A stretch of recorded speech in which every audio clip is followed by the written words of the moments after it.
Hello everyone and welcome if you are new to the channel. Today we're going to be discussing my Arsenal 11. Let's have some fun, let's have some discussion. In the comments below, be sure to leave a comment on who your Emirates era Arsenal best 11 is. Wow, tongue teaser. So, some caveats to this. One rule, we're not allowing Henry in this list because otherwise you would know the striker going into it and it would be a bit boring.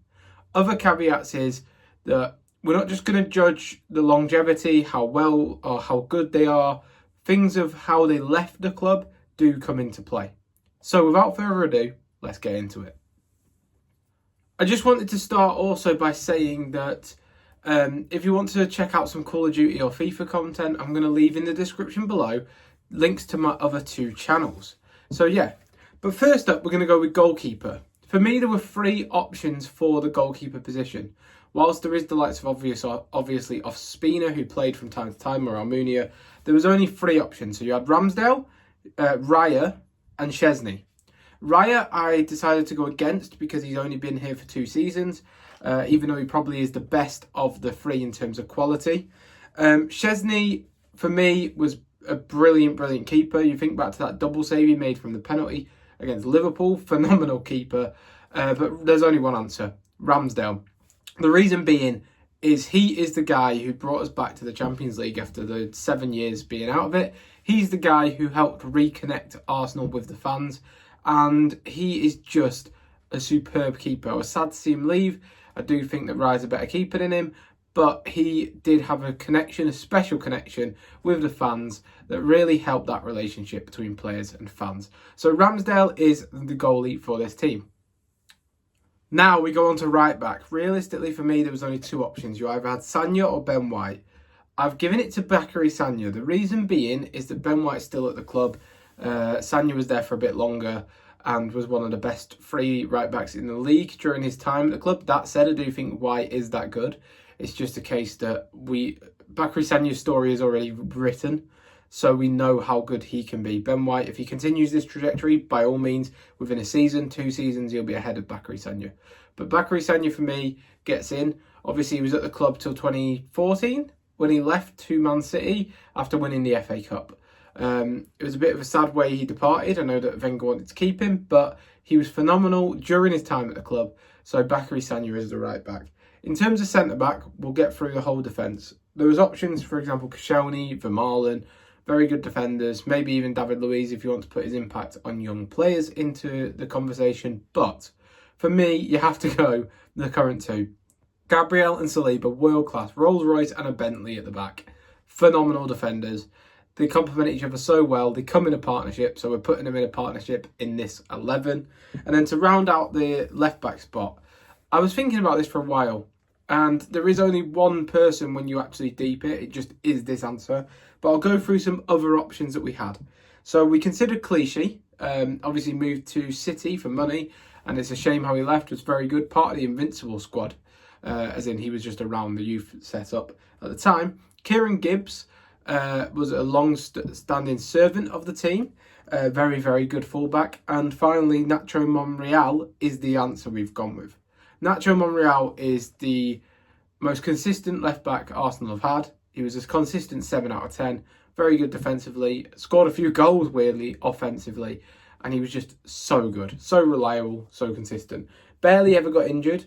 One player that did spring to mind I thought about was Zinchenko, just because of how he elevated the team when he first came to Arsenal. But I quickly rubbished that because he was only really good for a season and a half. So for me, it's Monreal at left back. So to confirm, goalkeeper Ramsdale, Sagna, Gabriel, Saliba, and Monreal to round out the back 4. Now, the hardest position in the team was central midfield. I could have done a diamond shape. We've gone with a 4-3-3 just because that's really, or a 4-2-3-1. That's really what Mikel and Wenger have operated with mostly. So we kept with that. And it meant one massive player is going to be taken out of this lineup. So the centre midfield options we had were Santi Cazorla, Declan Rice, Ramsey, Wilshere, Partey, Song, Fabregas, Ødegaard and Ozil. Who would you have gone with from those options? Obviously, you could give a caveat to a bit of like Diaby or Coquelin. But for me, my three were Santi Cazorla, because he's so aesthetically pleasing, so two-footed, so good.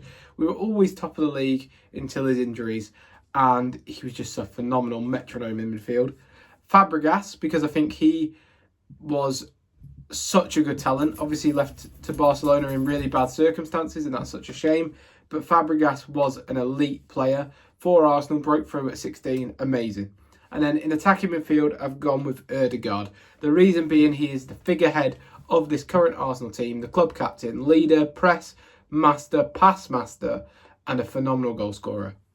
The reason I didn't choose Rice was because he's not been here long enough. Ramsey and Wilshere was plagued by injuries, so I couldn't choose him as much as I wanted to. I did love Wilshere.